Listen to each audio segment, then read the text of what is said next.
الحمدللہ رب العالمین والعاقبۃ للمتقین والصلاة والسلام علی خیر خلقہ محمد وعلی آلہ واصحابہ اجمعین، اما بعد۔ آج ہم اس کے بارے میں بات کریں گے کہ دجال جو ہے وہ اپنے جو اس کا غلبہ ہے، جو اس کو بادشاہت اور اس کو فتنے کا جو موقع ملے گا، اس سے پہلے کیا وہ مکہ یا مدینہ میں داخل ہو سکتا ہے یا نہیں، اور کیا اس کے بعد وہ داخل ہو سکے گا یا نہیں۔ تو حضرت فاطمہ بنت قیس رضی اللہ عنہا سے ایک روایت نقل ہے جو امام مسلم، طبرانی اور امام بخاری رحمۃ اللہ علیہ نے بھی نقل کی ہے۔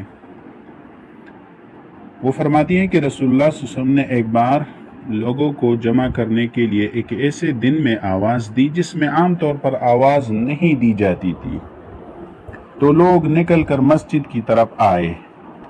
نبی کرم صلی اللہ علیہ وسلم تشریف لائے اور منبر پر تشریف فرما ہوئے، پھر فرمایا، میں تمہیں دجال سے ڈراتا ہوں۔ یہ جملہ 3 بار ارشاد فرمایا۔ یہ فتنہ پچھلے دور میں نہیں تھا، آئندہ دور میں یہ فتنہ اسی امت میں آئے گا۔ اور تمیم داری نے مجھے بتایا کہ وہ لحم اور جذام کے چند لوگوں کے ساتھ شام کے ایک سمندری سفر پر روانہ ہوئے، لیکن ہوا کے جھونکوں نے ان کو ایک سمندری جزیرے کی طرف دھکیل دیا۔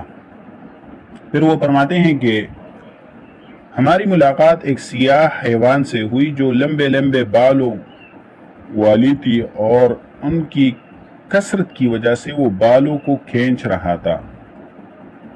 تو میں نے پوچھا کہ تم کون ہو؟ تو اس نے کہا کہ میں جساسہ ہوں۔ ہم نے اس سے کچھ سوالات کیے تو اس نے کہا کہ میں تمہیں خبر نہیں دوں گا، بلکہ تم سے اہم باتوں کے بارے میں پوچھوں گا، لیکن تم ایسا کرو کہ اس ساتھ والی جگہ جاؤ، وہاں ایک شخص تمہاری باتوں کا نہایت شوقین ہے۔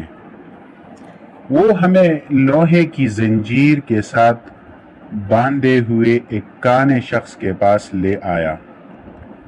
اس نے پوچھا تم کون ہو؟ ہم نے جواب دیا ہم عرب ہیں۔ پھر اس نے پوچھا آج کل عرب کیا کر رہے ہیں؟ تو ہم نے کہا کہ ان میں ایک نبی مبعوث ہوا ہے جو ان کو اللہ تعالیٰ کی طرف بلاتا ہے۔ اس نے کہا کہ لوگوں نے کیا رویہ اختیار کیا؟ تو ہم نے کہا کہ بعض لوگوں نے اس کی اتباع کی اور بعض نے اس کو چھوڑ دیا۔ اس نے کہا کہ اگر اس کی اتباع کرتے، اس کی بات مانتے تو یہ ان کے لیے بہتر ہوتا۔ پھر پوچھا کہ عرب کا لباس وہ کیا چیز ہے؟ تو ہم نے جواب دیا کہ ان کی عورتیں اون اور روئی سے دھاگا کاٹ کر کپڑا بناتی ہیں۔ تو اس نے ہاتھ ران پر مارتے ہوئے افسوس کا اظہار کیا۔ پھر پوچھا بیسان کے کھجوروں کا کیا حال ہے؟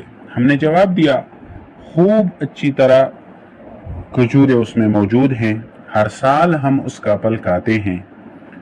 تو ہاتھ ران پر مارتے ہوئے کہا ہائے افسوس۔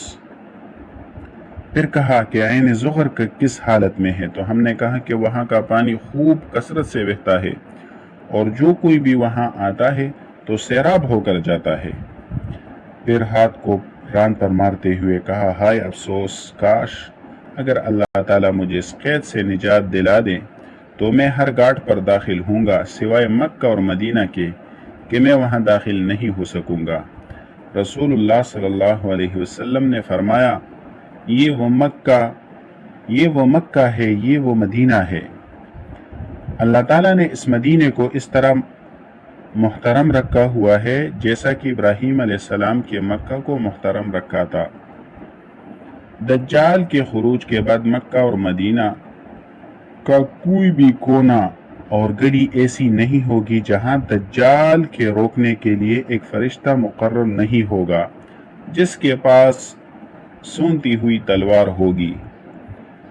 جو قیامت تک दज्जाल को वहां आने से रोकेगा। इस रिवायत से मालूम हुआ कि दज्जाल अपने खुरूज के बाद मक्का और मदीना में दाखिल नहीं हो सकेगा।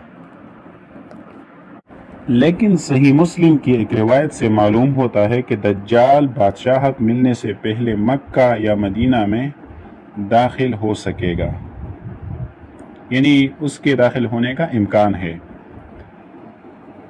हज़रत अब्दुल्लाह इब्न उमर रज़ी अल्लाह अन्हु से रिवायत है कि रसूलुल्लाह सल्लल्लाहु अलैहि वसल्लम ने एक दिन लोगों के सामने दज्जाल का जिक्र किया और कहा कि अल्लाह ताला खाना यानी आवर नहीं है, खबरदार दज्जाल की दाएं आंख कानी है, गोया उसकी आंख अंगूर का निकला हुआ दाना है।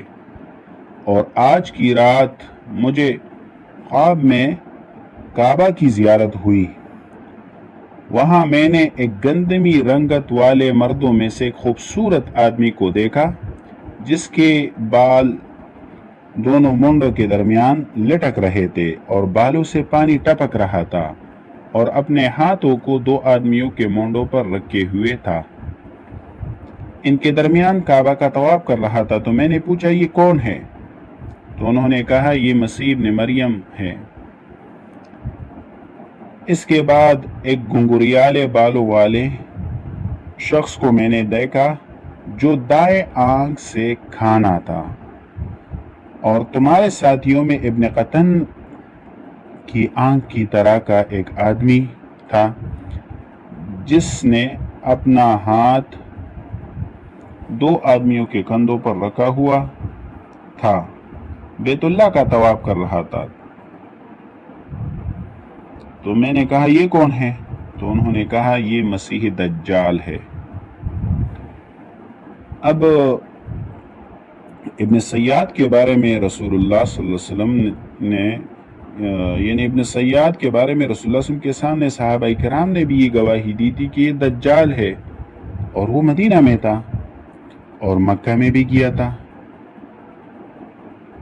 लिहाजा दज्जाल 30 दज्जालों में से एक होगा जो सबसे बड़ा फितना बर्पा करेगा।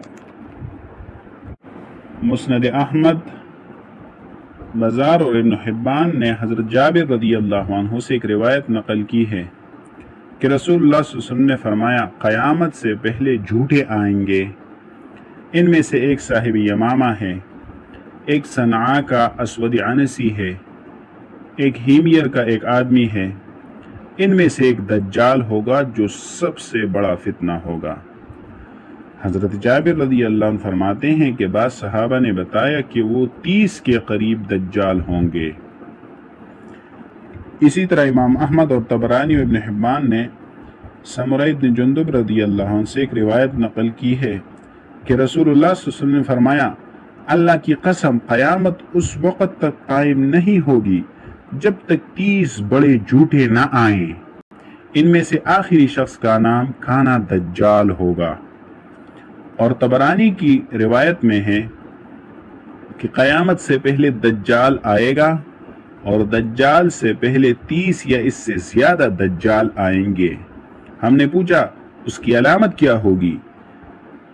तो जवाब दिया कि वो एक ऐसा कहत लेकर आएगा जो उससे पहले कहीं नहीं देखा गया होगा, जो तुम्हारे दीन और सुन्नत को तब्दील कर देगा। जब तुम इसको देखो तो बच कर रहो, उससे दूर रहो।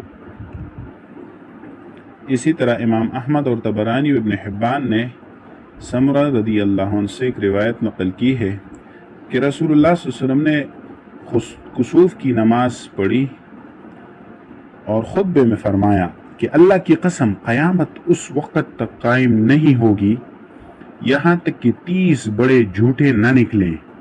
इनमें से आखिरी खाना दज्जाल होगा। फिर फरमाया, दज्जाल उस वक़्त तक नहीं आएगा जब तक तुम बड़े वाक़यात देख न लो जिनकी अज़मत और हैबत तुम्हारे दिलों में बहुत ज़्यादा होगी, और तुम एक दूसरे से पूछोगे, क्या इसके बारे में नबी करीम सल्लल्लाहु अलैहि वसल्लम ने कुछ पेशनगोइयाँ फरमाई थी? यहाँ तक कि पहाड़ अपनी जगह से खिसक जाएंगे। अब अगर मौजूदा दौर में मक्का के ये पहाड़ जो अपनी जगह से हटाए गए हैं और ज़मीन के साथ बराबर कर दिए गए हैं और हरम शरीफ में तोसी के नाम पर वहाँ बुलंद व बाला इमारतें तामीर की गई हैं, बल्कि अगर इसको देखा जाए तो क़यामत की बड़ी निशानियों में से एक निशानी दज्जाल का आना है।